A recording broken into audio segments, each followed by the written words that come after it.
rəssam istədiyi bu sahəni rəssamlar etməsini Rəssam yəni belə sıfırdan xam mal olaraq ancaq elə qardaşlarına teşekkür ederim. Bakçının təsvirləri, Bakçının tarihi abidələri, Bakçının tarixi abidələr. yəni çalışırıq ki, bu sahəni biz burada yaşadaq.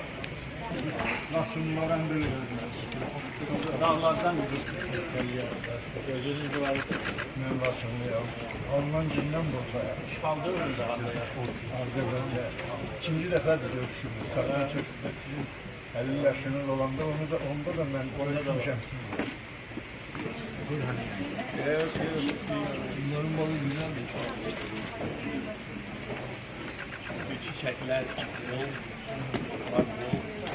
Three of us must have one bottle each. Next year it will be Koşalım. O an sahne. Sırasında